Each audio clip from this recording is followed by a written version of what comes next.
اللہ کے محبوب کی خدمت میں ایک شخص حاضر ہوا اور اس نے کہا کہ حضور میرا بیٹا مجھے اپنی چیزوں کو ہاتھ نہیں لگانے دیتا. تو آقا کریم نے اسے بلایا, کہا کہ تمہارا باپ کیا کہہ رہا ہے؟ اس نے عرض کی حضور یہ چیزیں خراب کر دیتا ہے, بڑھاپا ہو گیا ہے تو چیزیں خراب کر دیتا ہے. تو حضور کی چشمان اقدس میں آنسو آ گئے. فرمایا ایک وقت تھا کہ اس کی چیزیں تو خراب کرتا تھا اور اس نے کبھی نہیں روکا تھا. تو حضور نے ایک تاریخ ساز جملہ ارشاد فرمایا, انتا و مالو کا لے ابی کا, تو بھی اور تیرا مال بھی تیرے باپ کا ہے.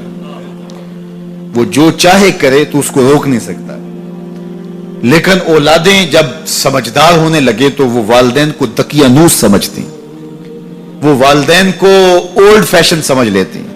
وہ سمجھتی ہیں کہ یہ تو جدید دور کے تقاضوں کو جانتی نہیں, حالانکہ والدین نے چکی کی طرح زمانے کو پیسا ہوتا ہے اور حالات کے جبر کو سہا ہوتا ہے اور تجربات کی چکی میں خود پسے ہوتے ہیں اور انہیں پتا ہوتا ہے کہ جو ہے وہ کیسے زندگی گزارنی ہے. اگرچہ وہ جدید دنیا کی اصطلاحات سے واقف نہ ہوں اور جدید زبانوں اور لہجوں سے آگاہ نہ ہوں, جدید فیشن میں نہ آتے ہوں, لیکن حالات کو کیسے گزارنا ہے یہ انہوں نے اپنے تجربات سے سیکھا ہوا ہوتا ہے. اور اولاد اگر ان کی اتباع کرتی ہے تو وہ سرخرو ہوتی ہے. لیکن چونکہ گرم خون جب آتا ہے تو پھر وہ چاہتا یہ ہے کہ میں زیادہ سمجھدار ہوں, تو والدین کو وہ اگنور کرنے لگ جاتے ہیں. اور والدین جب اپنے اختیارات سمٹتے محسوس کرتے ہیں اور اولادوں کے اختیارات بڑھتے ہوئے محسوس کرتے ہیں تو ایک طرح سے وہ اندر سے ٹوٹنا شروع ہو جاتے ہیں اور یہ ان کے لیے اذیت کا سامان ہے. تو اس لیے میرے رب نے انسانی نفسیات اور انسانی کمزوریوں کو مد نظر رکھتے ہوئے کتنی خوبصورت جو ہے وہ تاکید فرمائی, وَبِالْوَالِدَيْنِ إِحْسَانًا, ان کے ساتھ تم نے حسن سلوک کرنا ہے, تمہارے رویے خوبصورت ہوں. بلکہ فرمایا تم نے ان کے سامنے اف بھی نہیں کہنا. کلمہ تعفیف کیا ہے؟ اف بھی نہیں کہنا. تو کہتے ہیں کہ آپ کے ہاتھ پر, بدن پر, لباس پر, کسی جگہ پر کوئی گرد, کوئی ریزہ پڑا ہوا ہو تو آپ اس کو پھونک سے ایسے اڑاتے ہیں, پھونک مارتے ہیں, تو اس سے جو آواز پیدا ہوتی ہے اس کو اف کہتے ہیں.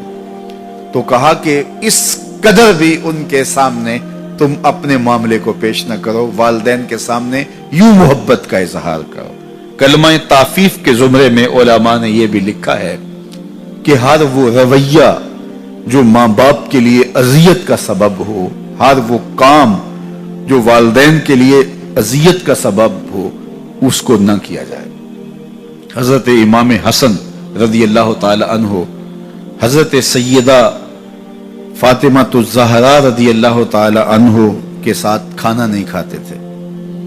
ایک دن انہوں نے کہا بیٹا میری آرزو ہے کہ تم میرے ساتھ کھانا کھاؤ, لیکن میں دیکھتی ہوں کہ تم میرے ساتھ کھانا نہیں لیتے ہو.